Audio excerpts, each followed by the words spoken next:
del versículo 12 al versículo 15.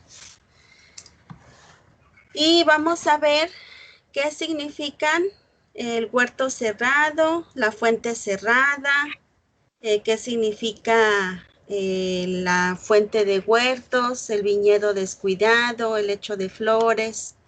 Y bueno, todo eso que menciona este versículo, vamos a esta porción de la palabra de Dios, vamos a estudiarla. Es un poco corto el estudio, pero es de gran importancia. El jardín de la novia, pues nosotros vemos en el jardín de la novia, aquí menciona esta porción bíblica. Y bueno, vamos a ver qué podemos aprender de esto. La novia está madurando, su progreso se va apreciando por la forma en que ella se relaciona con los huertos o jardines a lo largo de Cantares.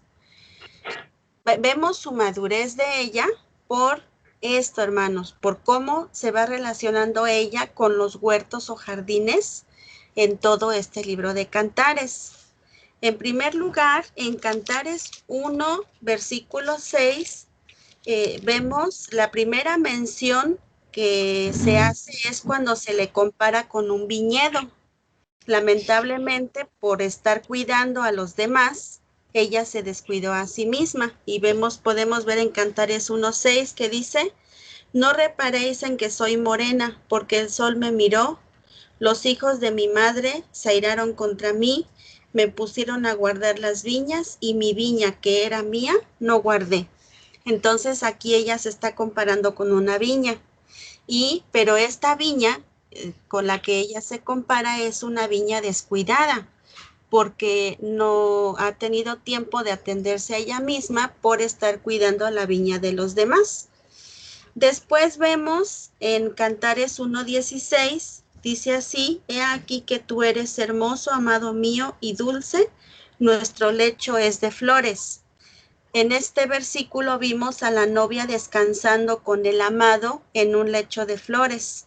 Ella ya se sentía amada. Ahí es cuando ya este varón la saca de ese estado en el que ella se encontraba, de descuido, que no tenía tiempo para ella misma, y ya la vemos aquí descansando, ya no la vemos con esa vida sedentaria con la que estaba anteriormente. Y pues ella puede sentirse amada ya, protegida, cuidada por su amado. Después vemos en Cantares 2:15, vemos este versículo, que la novia ya estaba en el jardín. El problema es que este no estaba cerrado y sus buenos frutos pueden correr peligro de perderse. ¿Por qué? Bueno, porque dice en el versículo 15, cazadnos las zorras pequeñas que echan a perder las viñas, porque nuestras viñas están en cierne. Entonces, vemos que la novia ya estaba en este jardín, pero que como no estaba cerrado ese jardín, no estaba bardeado, entonces había peligro de que se robaran las viñas o el fruto, mejor dicho, el fruto de esta vid, y también pues que las zorras se la pudieran comer. Después vemos en Cantares 4:12, dice así: huerto cerrado eres, hermana mía, esposa mía, fuente cerrada, fuente sellada. Ya en este capítulo 4, versículo 12, en esta porción vemos una nueva descripción de la novia. Vemos que ya es un huerto cerrado ella. Fíjense, hermanos, en la antigüedad la mayoría de los huertos eran abiertos, aunque fueron privados, aunque eran privados esos huertos, pero estos no tenían muros o cercas alrededor, no tenían barda alrededor, no tenían ninguna cerca que los protegiera. Aunque es aceptable que los caminantes o las personas que pasaban por ahí apreciaran los huertos abiertos en el camino, pero la desventaja era que cualquier intruso podía entrar a ellos y robarse el fruto o las flores. Sin embargo, la principal amenaza en Cantares 2:15 lo constituían, la principal amenaza la constituían los animales, tales como las zorras. En tiempos antiguos no era fácil que cualquier persona tuviera un jardín. Normalmente, pues un jardín era muy costoso mantenerlo, era muy costoso tenerlo y cuidarlo y mantenerlo hermoso. La gente común podía tener huertos u hortalizas. Eso lo podía tener la gente común para producir frutas y vegetales, porque no era tan costoso, no era tan caro, pero muy poca gente se podía dar el gusto de cultivar flores. Por lo general, ese lujo solo se lo podía dar la realeza, la gente que tenía dinero, los reyes, los príncipes. Este varón de Cantares tenía un jardín hecho especialmente para la novia, pero era un huerto cerrado, era un huerto cerrado para el deleite solamente de ellos dos. No podía entrar a él ninguna otra persona, no podían entrar animales que pudieran contaminarlo. Y pues eso hacía que este huerto, este jardín, mejor dicho, se mantuviera cuidado y protegido. No había problema de que los animales pudieran contaminarlo o pudieran robarse el fruto. Nadie más podía ver lo que había dentro, ni tampoco podían entrar. Es un lugar de intimidad entre el varón, entre el novio y la novia, que no debe ser compartido con ningún extraño. ¿Qué tiene que ver esto con nosotros o qué tiene que ver esto con la Iglesia de Cristo? Similar a esto, hermanos, es el lugar santo del templo, al cual no puede entrar cualquiera. Solo los sacerdotes entraban al lugar santo. Todos los hijos de Dios estamos invitados a ser sacerdotes, pero lamentablemente no todos están dispuestos a pagar el precio de la santidad. La novia no entró al huerto cerrado, sino hasta que mostró su disposición de subir a la montaña de mirra. Ya hemos visto cómo fue el avance espiritual de esta mujer. Poco a poco ella fue cediendo, poco a poco ella se fue despojando de su ego, de su orgullo, de su deseo de estar en comodidad y no tomar decisiones de seguir a su compañero, a su amado, a donde él fuera, aunque tuviera que padecer necesidad o incomodidades. Pero pues ya la vimos en los versículos anteriores, en los capítulos anteriores, que ya ella decidió subirse a esta montaña de mirra y entonces ahí ella pudo entrar a ese huerto cerrado para poder ya tener esa intimidad con su novio, con este varón. Hermanos, ¿por qué el Señor quiere que levantemos muros de santidad a nuestro alrededor? ¿Por qué quiere eso? ¿Qué significa eso de huerto cerrado eres, hermana mía, esposa mía? Bueno, porque Él quiere que levantemos muros de santidad, porque no quiere que nos contaminemos, ni que el enemigo robe el buen fruto de nuestras vidas. Cada uno de ustedes, cada uno de nosotros tenemos mucho fruto que darle a Dios para su gloria, para su honra, para su obra. Pero si nosotros permitimos que en nuestra vida reine el pecado, estamos consintiendo alguna zorra por ahí adentro de nosotros.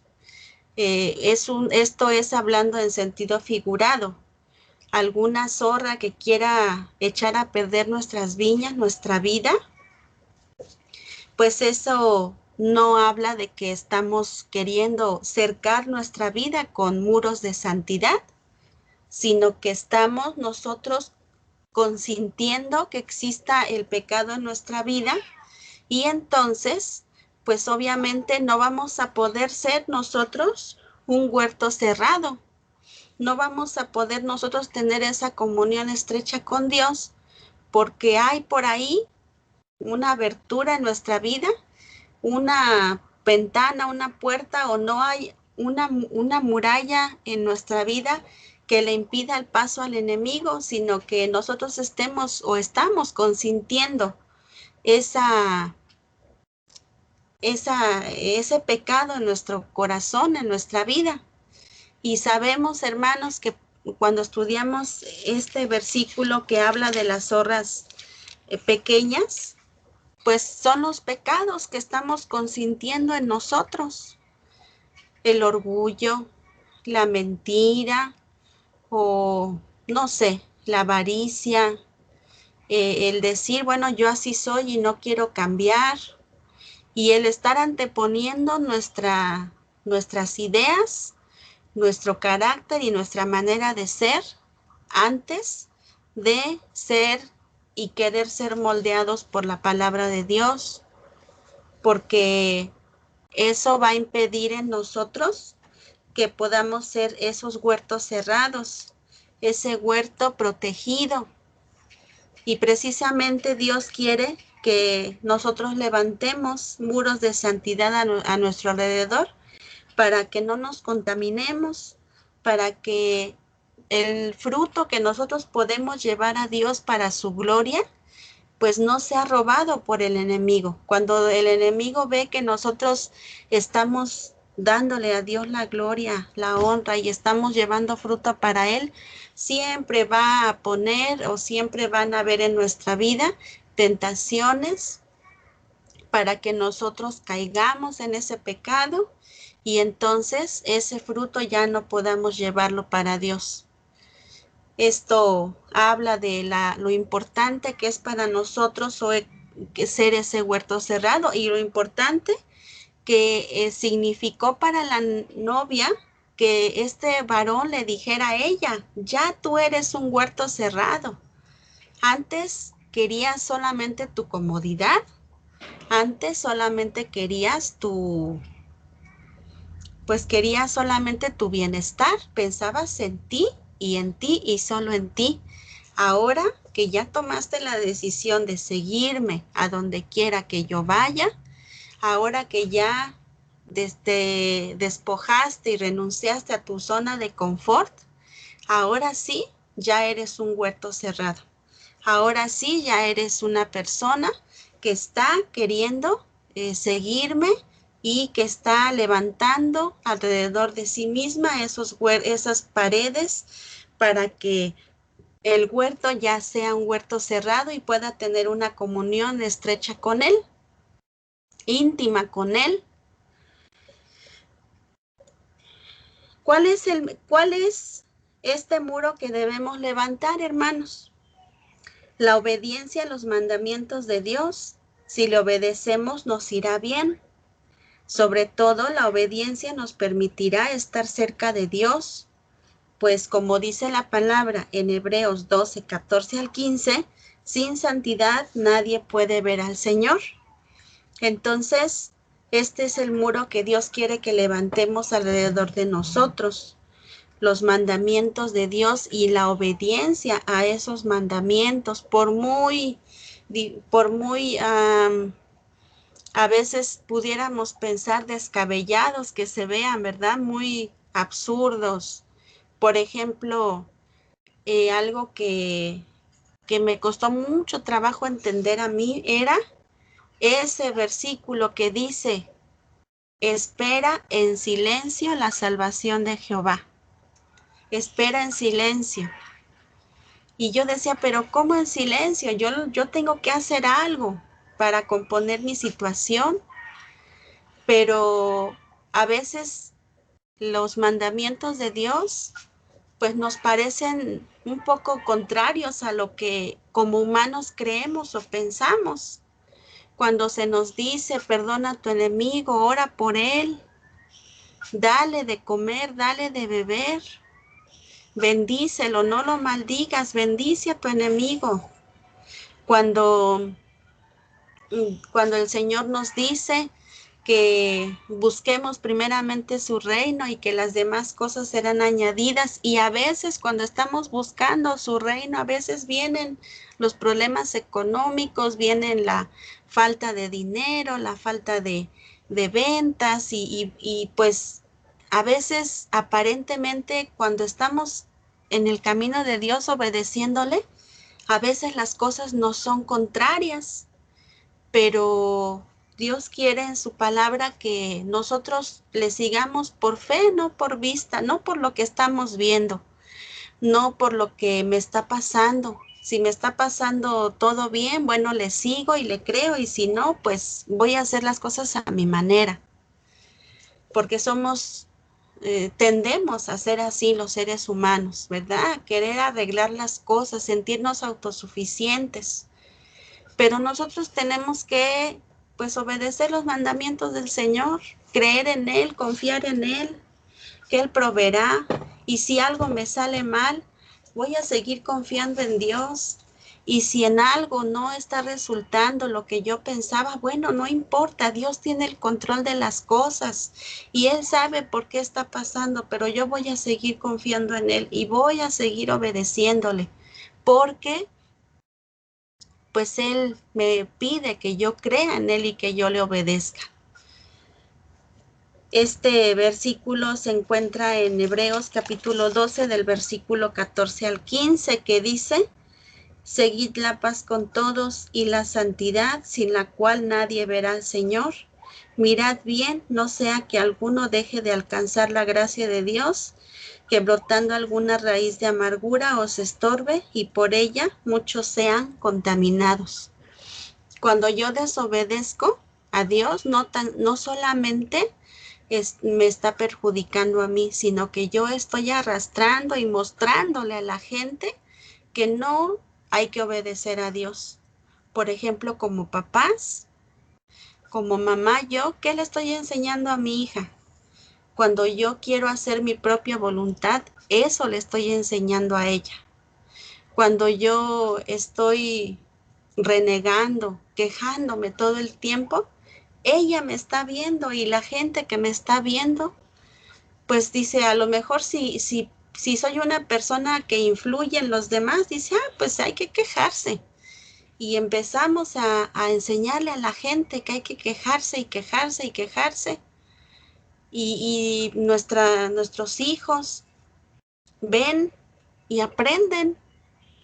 Entonces, cuando nosotros no ponemos nuestras cargas en Dios, cuando nosotros no decidimos no obedecer a Dios, pues aparte de que nosotros somos contaminados, aparte de que nosotros nos alejamos de Dios, también son contaminados los que nos están viendo y escuchando. Por eso es que nosotros, a pesar de que sea difícil para nuestra propia carne, que siempre se va a oponer a la voluntad de Dios, nosotros con la gracia poderosa de Dios, tenemos que decir, Señor, yo voy a decidir obedecerte. Que si me dicen que estoy mal, que yo debo de hacer, que yo debo de actuar, que debo de hacer algo por mí mismo, no me importa, yo voy a confiar en ti y a obedecerte, porque tú eres el que me vas a dar la salida. Entonces, este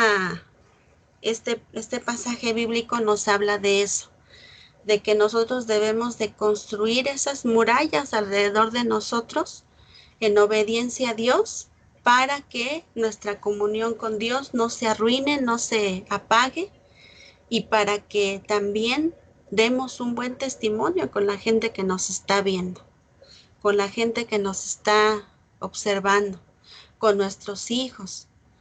A mí me ha impactado mucho esta parte de lo que les estoy comentando, porque yo quiero que mi hija camine con Dios, pero la primera que debe de caminar con Dios soy yo. Si no, ¿cómo le voy a pedir a ella que lo haga? No puedo yo enseñarle lo que yo no estoy practicando. Y si yo quiero que mi hija sea una niña, una jovencita con murallas alrededor de ella de santidad, pues la que debe de comenzar haciéndolo soy yo. Y entonces ella va a decir, es que mi mamá, cuando tenía un problema, mi mamá hacía esto, buscaba a Dios, oraba, esperaba en Él. Y entonces, de esta manera, pues voy a compartirle la palabra, no tan solamente con palabras, sino con hechos. Creo que esto es un principio que nos ha fallado, ¿verdad? Un poco. Queremos que nuestros hijos busquen a Dios, pero a veces nosotros no lo estamos haciendo. Y esto, hermanos, lo comparto con amor, con cariño, porque a mí me ha exhortado mucho el Señor a través de esto. El ser paciente, el ser prudente, el ser sabia. Y de esa manera yo estaré compartiéndole a mi hija, más que con palabras, con hechos, lo que Dios quiere que nosotros hagamos. En Proverbios también, en Proverbios 24 del 30 al 31, también nos exhorta a cuidar de nuestro huerto y de su muro. Fíjense cómo dice Proverbios 24, 30 y 31. Pasé junto al campo del hombre perezoso y junto a la viña del hombre falto de entendimiento.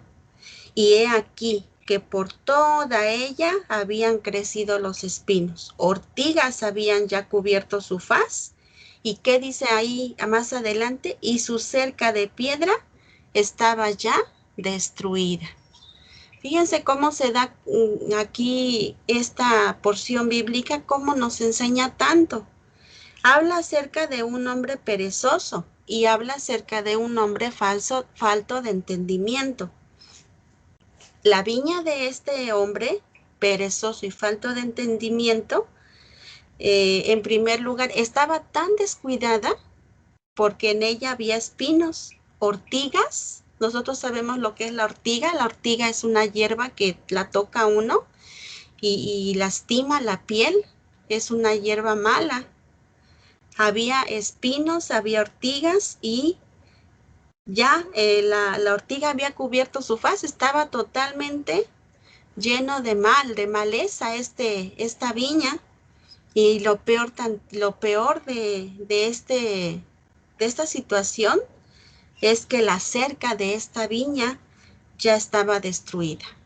Entonces, una persona que no cuida su vida espiritual, que no cuida su vida en comunión con Dios, pues va a terminar, ¿verdad?, en este estado. Va a ser una persona que no tengan el deseo de estar con esa persona, porque va a tener espinos, ortigas, porque su muro va a estar ya derrumbado, la muralla, la cerca. Y pues así Dios de esta manera nos exhorta, nos anima, nos motiva a que estemos cuidando nuestra vida. Nuestra vida es esa viña que Dios quiere eh, que lleve mucho fruto para Él, pero los encargados de cuidarla somos nosotros, hermanos. Y pues Dios nos dé la gracia de que nosotros seamos unos viñadores, ¿verdad? Cuidando nuestra viña, seamos unas trabajadores en nosotros mismos, que estemos cuidando, que estemos siendo diligentes en lo que debemos de ser. Vamos a ver lo que dice en Cantares 4:12, habla acerca de la fuente cerrada. Dice, huerto cerrado eres, hermana mía, esposa mía, fuente cerrada, fuente sellada. La fuente cerrada, de forma similar al huerto, son las fuentes de agua. El huerto pues está cercado, como dice en el versículo 12 al inicio, pero también de forma similar al huerto las fuentes son las fuentes de aguas. En este versículo nos habla de que la fuente de agua que almacena el huerto también debe estar tapada para evitar que los animales lleguen a tomar de ella y la contaminen, o también para evitar que el polvo la ensucie o que las tormentas de arena la tapen. Entonces, al igual que el huerto debe de tener una cerca para cuidar que no lleguen animales a comerse los frutos o lleguen los rateros, los ladrones a robarse los frutos, también las fuentes de agua también deben de estar tapadas, cerradas. En Proverbios capítulo 5 del versículo 15 al 18, fíjense cómo dice: bebe el agua de tu misma cisterna y los raudales de tu propio pozo. Se derramarán tus fuentes por las calles y tus corrientes de aguas por las plazas. Sean para ti solo y no para los extraños contigo. Sea bendito tu manantial y alégrate con la mujer de tu juventud. Pero ahí en ese versículo dice: ¿se van a derramar tus fuentes por las calles? ¿Se van a derramar las corrientes de aguas por las plazas? Y al principio del versículo está haciendo una invitación, una exhortación. Bebe el agua de tu misma cisterna y los raudales de tu propio pozo. Aún en el calor del verano, cuando todo se seca, el huerto puede estar bien alimentado si está cerca de un manantial de agua. De forma similar, nosotros podemos seguir dando fruto y producir aroma agradable en nuestras vidas, a pesar del calor de los problemas que se nos presenten. ¿Quién de nosotros no ha tenido problemas, hermanos? Todos lo tenemos en este tiempo. Todos tenemos de una o de otra manera sentimos esa sequía, ese calor, ¿verdad? Ese calor que simbolizan los problemas, las aflicciones, las enfermedades. Todos lo estamos viviendo. Creo que toda la iglesia de Cristo lo está viviendo de una o de otra manera. Pero cuando nosotros tenemos la palabra de Dios en nuestra vida, estamos siendo alimentados con ella, estamos siendo alimentados con la presencia de Dios en la oración, pues el Señor nos permite que nuestra viña no se seque, que nuestro corazón no se seque. Todavía Él nos permite, aún en este tiempo de sequía que estamos viviendo ahorita con esta pandemia, con tantas aflicciones, Él nos permite cantarle, adorarle y aprender de Él, porque Él es el que nos está sustentando, hermanos. Pero Él nos sustenta con su palabra, con la oración, con su gracia, con su misericordia. Entonces, vamos a ver qué dice Isaías 58:11. Isaías 58:11. Dice así, fíjense qué hermosa promesa hay para nosotros en este tiempo de sequía, en este tiempo de tanta aflicción, de tanta enfermedad, de tanta falta de empleo, de tanta dificultad en la economía. Fíjense qué nos dice el Señor, hermanos, una promesa que es para usted, hermana, para usted, hermano, para mí. Tenemos que apropiarnos de esta promesa hermosa. Isaías 58:11 dice: Jehová te pastoreará siempre y en las sequías saciará tu alma y dará vigor a tus huesos y serás como huerto de riego y como manantial de aguas cuyas aguas nunca faltan. Qué hermosa promesa. Esta promesa es para nosotros, que Él nos va a pastorear siempre y que en las sequías va a saciar nuestra alma, hermanos. Entonces nosotros no tenemos ningún motivo para decir: es que yo ya no puedo, ¿Por qué? Porque tenemos a Dios que nos va a pastorear, que nos está pastoreando, que nos está proveyendo de ese alimento para saciar nuestra alma. Si lloramos, sí lloramos. Que nos desanimamos, sí, hermanos. Que nos cansamos, que nuestras fuerzas se agotan, sí. Pero tenemos a Dios que nos levanta. Tenemos a Dios que nos fortalece. Tenemos a Dios que sacia nuestro corazón. Porque recuerden, hermanos, que todo lo que este mundo ofrece es vano. Todo. Nada de lo que este mundo ofrece permanece, pero lo que Dios ofrece sí permanece. Podremos a lo mejor perder un empleo, podríamos perder muchas cosas que este mundo nos ofreció, cosas materiales, amistades, pero lo que sí sabemos es que en esta sequía, cuando usted sienta que está atravesando la peor de las sequías, Dios en su palabra le dice: Jehová te pastoreará y en las sequías saciará tu alma y dará vigor a tus huesos y serás como huerto de riego y como manantial de aguas cuyas aguas nunca faltan. El manantial de agua representa el temor de Dios.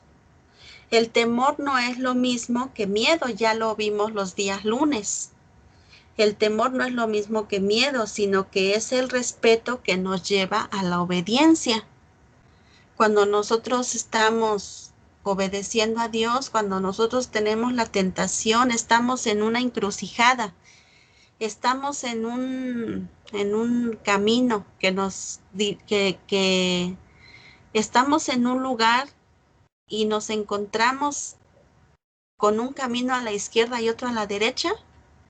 El de la derecha es obedecer a Dios y el de la izquierda es obedecer a lo que mi carne me está diciendo. Entonces, el temor a Dios nos hace obedecerle a Él.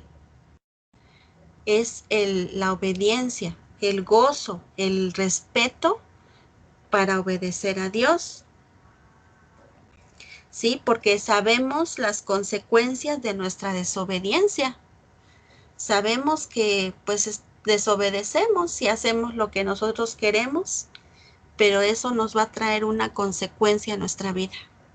Eso va a hacer que nosotros tengamos pues un resultado triste, un resultado no agradable. Y creo que todos los que estamos aquí lo hemos experimentado, hermanos. Cuando nosotros decidimos alejarnos de Dios, pues Él nos da libertad, pero ese alejarnos de Dios trae desastre a nuestra vida, trae amargura, trae tristeza. Y sabemos nosotros que más conviene, es más importante, es mucho mejor obedecerle a Él y renunciar a lo que mi carne me está diciendo, a obedecer a mi carne y vivir las consecuencias. Esas consecuencias que a veces nos marcan para siempre. Dice la palabra de Dios en Proverbios 14:27, el temor de Jehová es manantial de vida para apartarse de los lazos de la muerte. Fíjense qué hermoso versículo. El temor de Jehová es manantial de vida, de ese manantial del que estamos hablando, de esa fuente cerrada y sellada. Ese es el temor de Jehová. ¿Para qué? Para apartarse de los lazos de la muerte. Esos lazos nos están persiguiendo siempre, queriendo que nosotros nos dejemos enredar por ellos, ¿verdad? Para desobedecer a Dios, pero el temor a Dios, el respeto a Dios hace que nosotros decidamos no obedecer a esos deseos que nuestra carne quiere que obedezcamos.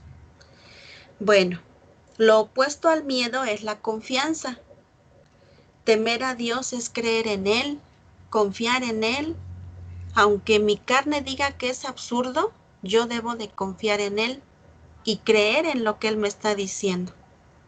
Aunque a mi mente humana le parezca un poco absurdo, pero Dios quiere que le sigamos por fe y que le tengamos respeto y que tengamos la confianza de que lo que yo estoy pasando en mi vida tiene Él el control y voy a seguir confiando en Él, poniendo los ojos en Jesús, el autor y consumador de nuestra fe. Vamos a ver qué dice Jeremías 17, 7 y 8.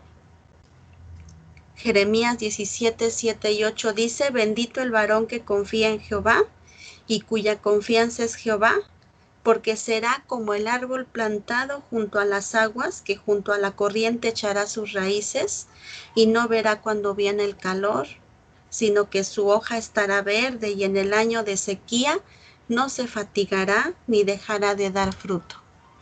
Hermanos, este tiempo difícil no es un pretexto para nosotros para no dar fruto.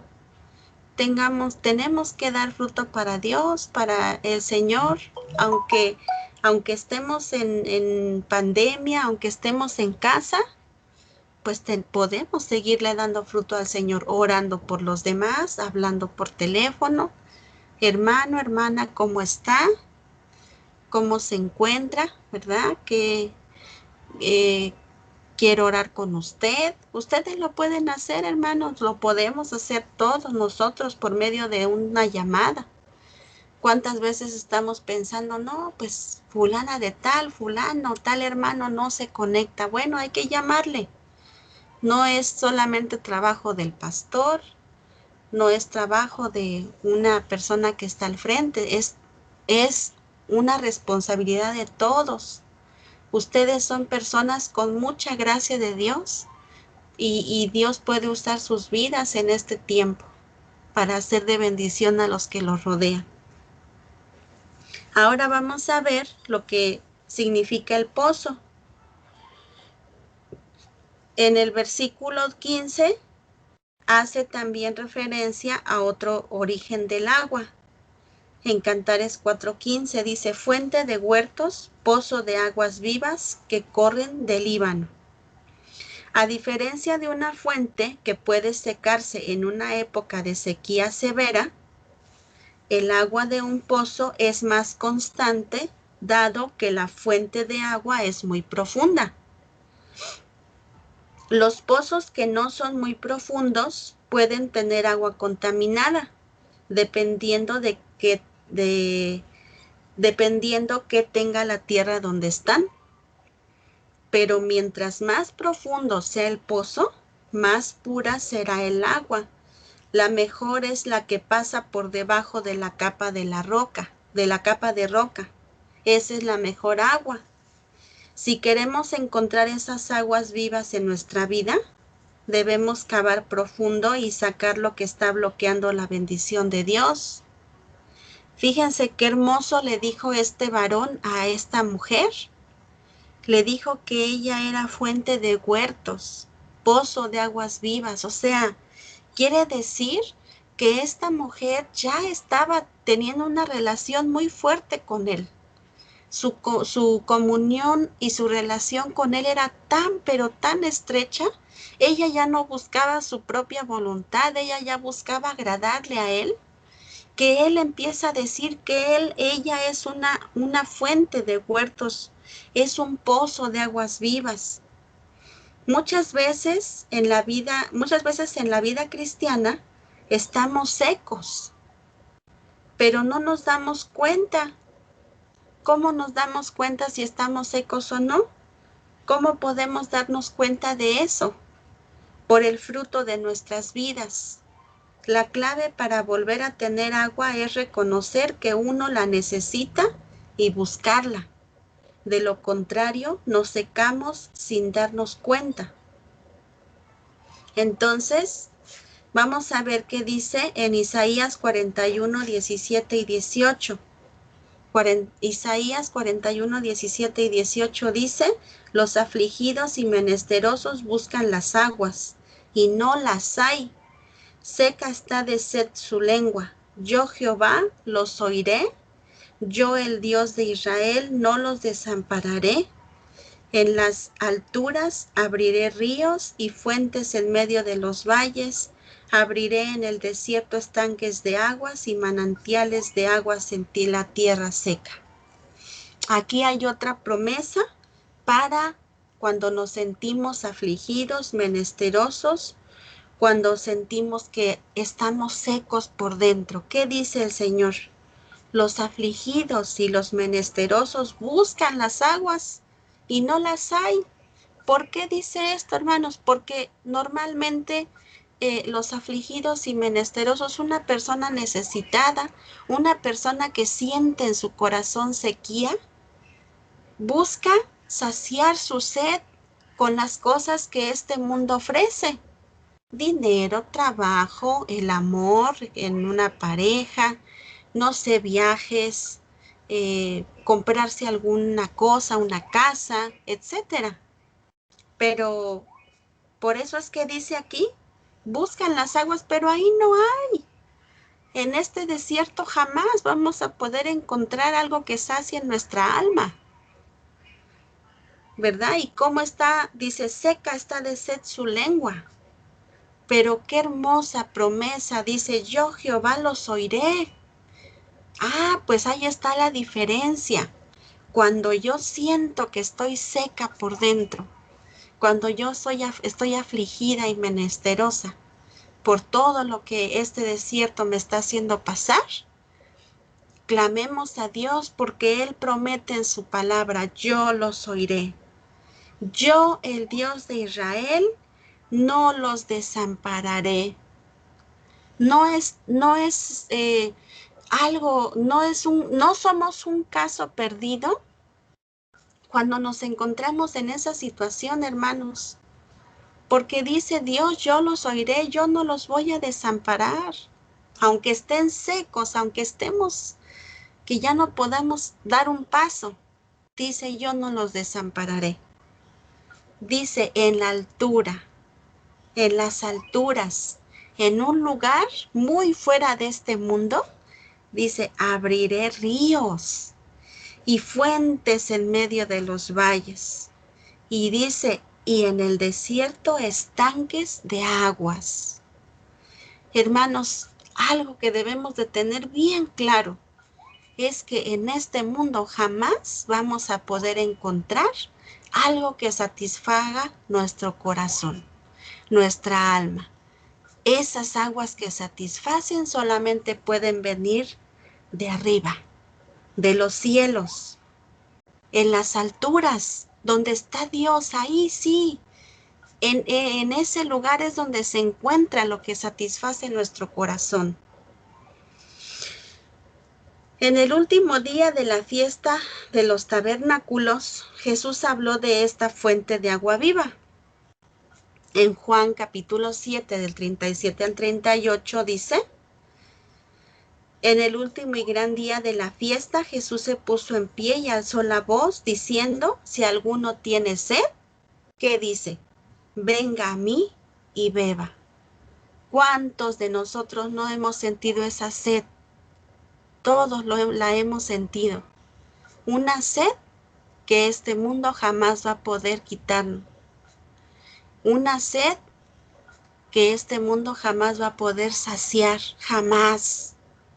Por eso el Señor dice, si alguien tiene sed, si en este momento alguno de nosotros se encuentra con esta sed, dice, venga a mí y beba. El que cree en mí, como dice la Escritura, ¿cuál es el resultado?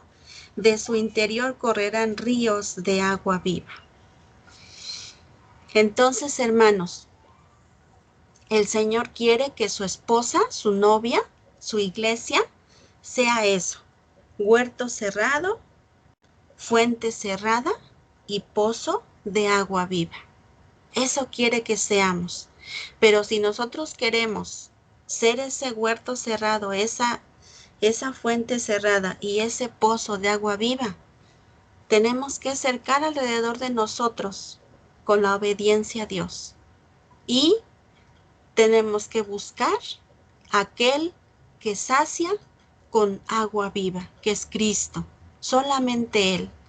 Y de esta manera vamos a poder animar y ser de bendición a otros. Vamos a poder ministrar, animar, orar, interceder por otros, porque estamos recibiendo esa agua que Dios nos está proveyendo a través de su palabra, a través de su Espíritu Santo. Cantares también menciona los ríos que corren desde el Líbano. Israel alimenta sus tierras del agua del cielo. O sea, esa es una manera en la que Israel alimenta, ¿verdad? Sus tierras, y creo que pues es el agua del cielo el que provee agua aquí en esta tierra, de la que tomamos, de la que se alimentan las plantas, pero también del río Jordán. O sea, Israel alimenta sus tierras del agua del cielo, pero también del río Jordán y del lago de Galilea. La lluvia y la nieve que caen en las montañas del Líbano, luego bajan en cataratas y corrientes hasta llegar al río y al lago. Entonces, ahí en el versículo 15 al final dice pozos de agua viva que corren del Líbano. ¿Por qué? Porque la lluvia y la nieve que caen en las montañas del Líbano bajan en cataratas y corrientes hasta llegar a ese río y a ese lago que alimenta las tierras del pueblo de Israel. Entonces, hermanos, pues eso es lo que Dios nos está animando en esta noche. No perdamos la vista de Dios, no perdamos la vista del Todopoderoso, porque solamente en Él podemos saciar nuestra alma y también solamente por su gracia y su palabra vamos a poder sustentar y animar y saciar a otros con la palabra de Dios. Vamos a orar.